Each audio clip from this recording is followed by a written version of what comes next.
এই ভিডিওটা স্কিপ করো না, কারণ 2 বছর পরে এই কথাগুলো তোমাকে রাতে ঘুমোতে দেবে না। হ্যালো আমার প্রিয় ভাই ও বোনেরা, আমার প্রিয় বন্ধু ও বান্ধবীরা, আর আমার থেকে বড় সকল গুরুজনদের জানাই অনেক শ্রদ্ধা ও ভালোবাসা।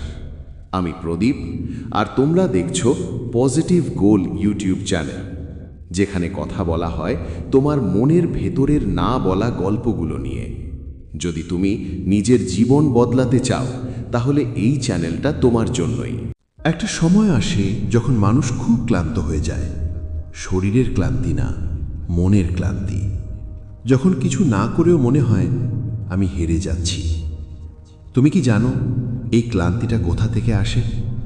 এটা কাজের জন্য না, এটা পরিশ্রমের জন্য না, এটা আসে নিজের জীবনটা নিজের মতো করে না বাঁচতে পারার জন্য।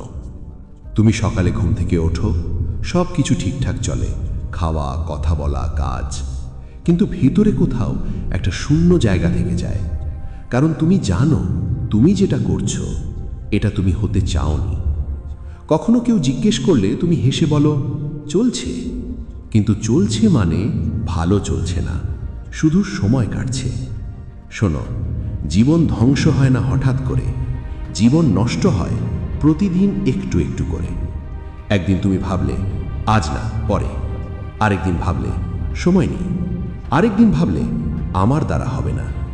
এই হবে না শব্দটাই সবচেয়ে বেশি ক্ষতি করে, কারণ তখন তুমি অন্যের স্বপ্নে হাততালি দাও আর নিজের স্বপ্নটা নীরবে কবল দাও। তুমি কি জানো রাতে ঘুমানোর সময় সবচেয়ে বেশি কি ব্যথা দেয়? ব্যর্থতা না, গালি না, অভাব না, ব্যথা দেয় এই প্রশ্নটা, আমি চেষ্টা করিনি কেন?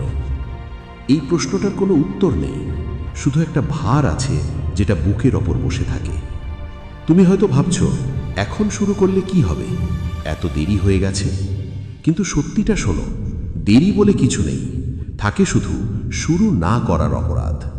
তুমি আজও বেঁচে আছো, মানে তোমার গল্প শেষ হয়নি। কিন্তু গল্প বদলাবে না যদি তুমি একই পাতা বারবার উল্টাও। তুমি অপেক্ষা করছো একটা সঠিক দিনের, একটা পারফেক্ট সময়ের, কিন্তু জীবন কখনো পারফেক্ট সময় দেয় না। জীবন সুযোগ দেয়, সাহস চায়, আর সাহস আগে আসে না। সাহস আসে একটা সিদ্ধান্ত নেবার পর। তুমি যদি আজও না নাও, একদিন আয়নার সামনে দাঁড়িয়ে নিজের চোখে তাকাতে পারবে না, কারণ তখন মনে পড়বে এই মুখটাই একদিন স্বপ্ন দেখেছিল, কিন্তু তুমি সেই স্বপ্নটাকে রক্ষা করনি। শোনো, সবাই জেতে না, সবাই সফল হয় না, কিন্তু যারা শুরুই করে না তারা নিজের কাছেই চিরকাল হেরে যায়। আজ তোমাকে কেউ দেখছে না, আজ তোমার লড়াইটা নীরব, কিন্তু এই নীরব লড়াইটাই একদিন তোমাকে চেনাবে। আজ যদি তুমি এক কদমও না নাও, কাল তোমার জীবন একই প্রশ্ন করবে, আর এই প্রশ্নগুলো বয়সের সাথে সাথে আরো ভারী হয়। আজ তুমি নিজেকে বোঝাতে পারো, আগামীকালও পারো, কিন্তু একদিন আসবে যেদিন আর বোঝাতে পারবে না।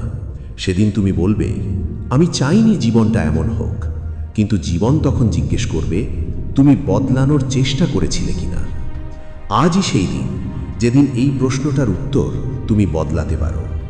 তোমাকে জিততে হবে না, তোমাকে প্রমাণ করতে হবে না, তোমাকে শুধু পালানো বন্ধ করতে হবে। একটা ছোট কাজ করো যেটা তুমি এতদিন ভয় পেয়ে এড়িয়ে গেছো। ওটা নিখুঁত হবে না, লোক হাসবে, ভুল হবে, কিন্তু একটা জিনিস হবে, তুমি আর নিজের চোখে ছোট থাকবে না। একদিন আবার আয়নার সামনে দাঁড়াবে, চেহারা বদলাবে, সময় বদলাবে, কিন্তু তখন চোখে থাকবে একটা শান্ত কথা, আমি চেষ্টা করেছিলাম, আমি নিজেকে ফাঁকি দিইনি। এই শান্তিটা কোনো সাফল্য দেয় না, কিন্তু কোনো ব্যর্থতাও ভাঙতে পারে না। তাই এখনই থেমে যেও না, এই মুহূর্তটাকে অবহেলা করো না, কারণ সময় চলে গেলে ফিরে আসে না। আর যে জীবনটা আজ তুমি শুরু করনি, একদিন সেই জীবনটাই তোমার দিকে তাকিয়ে বলবে তুমি আমাকে বাঁচতে দাওনি।